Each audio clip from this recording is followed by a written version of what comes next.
Hello students, welcome to my channel math with K R. I am Kanchan Rana. आज हम सीखेंगे trigonometry के बारे में। ट्रिग्नोमेट्री क्या होती है? ट्राइग्नोमेट्री। ट्राई मतलब तीन, ग्नो मतलब एंगल और मेट्री मतलब मेजरमेंट। तो ट्रिग्नोमेट्री में हम एक ट्रायंगल के एंगल्स और साइड्स के रिलेशनशिप के बारे में पढ़ते हैं। सबसे पहले हमें कुछ टर्म्स डिफाइन करने होते हैं। पहले हम एक ट्रायंगल लेते हैं ABC। यहाँ पे दो ट्रायंगल्स हैं, तो ये राइट एंगल ट्रायंगल में ही डील करता है ट्रिग्नोमेट्री।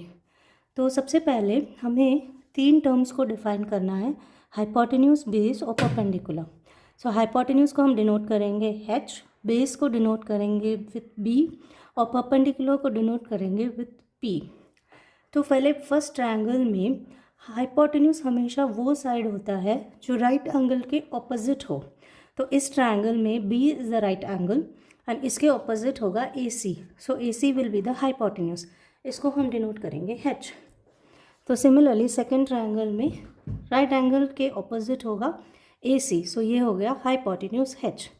अभी बेस और परपेंडिकुलर डिपेंड करते हैं कि हम किस एंगल के नज़रिए से देख रहे हैं।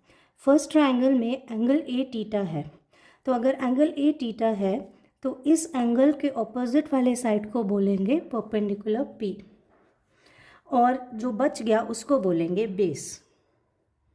सिमिलरली सेकेंड ट्रायंगल में अगर हम एंगल C को थीटा रखते हैं और इसके नज़रिए से देखते हैं तो थीटा के ऑपोजिट साइड को बोलेंगे परपेंडिकुलर P और जो बच गया उसको बोलेंगे बेस।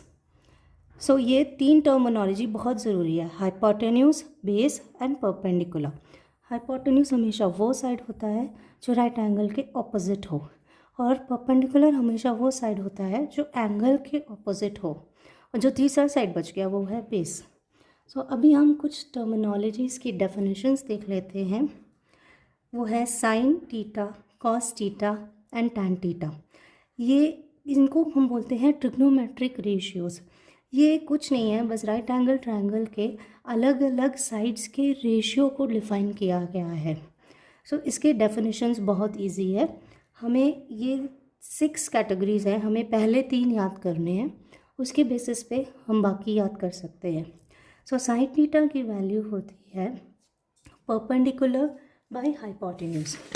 परपेंडिकुलर को हमने डिनोट किया है P। साइन थीटा की वैल्यू हम लिखेंगे P by H। Cos theta की वैल्यू होती है बेस बाय हाइपोटेन्यूज। बेस को हमने डिनोट किया है B, we will write it as B by H। और टैन थीटा क्या होता है? Tan theta is division of both sine theta and cos theta. तो अगर हम साइन थीटा और कॉस थीटा को डिवाइड करते हैं तो डिनोमिनेटर हाइपोटेन्यूज कैंसिल हो जाएगा and we will be left with perpendicular by base. Tan theta की वैल्यू हुई परपेंडिकुलर बाय बेस। तो आपको ये 3 वैल्यू सबसे ज़रूरी है, इसको याद करना है। Sine theta is perpendicular by hypotenuse, cos theta is base by hypotenuse and tan theta is perpendicular by base. अभी बाकी 3 जो वैल्यूज़ है, secant theta and cot theta, इसको हम इसके इन्वर्स रेशियोज से पता करेंगे। Like cosecant theta is the inverse of sine theta. तो कोसेकंड थीटा क्या होगा? साइन का इन्वर्स। साइन का थीटा, साइन है परपेंडिकुलर बाय हाइपोटेन्यूज, कोसेकंड होगा hypotenuse bye perpendicular. Second theta का फॉर्मूला है इन्वर्स ऑफ कॉस। कॉस है बेस बाय हाइपोटेन्यूज, इसका इन्वर्स होगा हाइपोटेन्यूज बाय बेस। और कॉट थीटा क्या है? कॉट थीटा टैन थीटा का इन्वर्स है। Cot theta is 1 by tan theta और टैन थीटा की वैल्यू है perpendicular by base. Cot theta की वैल्यू होगी बेस बाय परपेंडिकुलर। तो हमें ये सारे रिलेशनशिप याद रखने हैं। टैन थीटा को हम लिख सकते हैं sine theta by cos theta और कॉट थीटा जो है वो टैन थीटा का इन्वर्स है। This will be cos theta by sine theta. हमें सबसे पहले ये 3 वैल्यूज़ को याद करना है। Sine theta which perpendicular by hypotenuse, cos theta which is base by hypotenuse और टैन होगा दोनों को डिवाइड करके, which will be perpendicular by base. और कोसेकंड थीटा है साइन का इन्वर्स सीकेंट थीटा है कॉस का इन्वर्स एंड कॉट थीटा है टैन का इन्वर्स। तो इसको याद करने का एक और तरीका है, साइन एस से शुरू होता है, इसका इन्वर्स है कोसेकेंट सी से शुरू होता है। कॉस सी से शुरू होता है, इसका इन्वर्स है सीकेंट एस से शुरू होता है। और टैन एंड कॉट ये भी इन्वर्स रेशियोज़ हैं।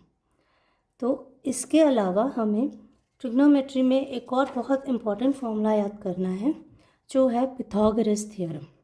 सो पिथागोरस थ्योरम क्या कहता है, एक राइट एंगल ट्रायंगल में this is the side AC, this is AB and this is BC।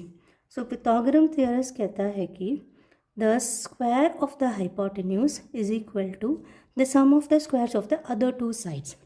ये फॉर्मूला बहुत इंपॉर्टेंट इसीलिए है क्योंकि इसके बेसिस पे हम बहुत सारे प्रॉब्लम सॉल्व कर सकते हैं।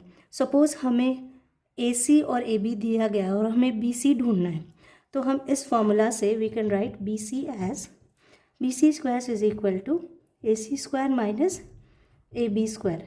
ऐसे ही अगर हमें AB ढूंढना है तो we can write AB square as AC square minus BC square.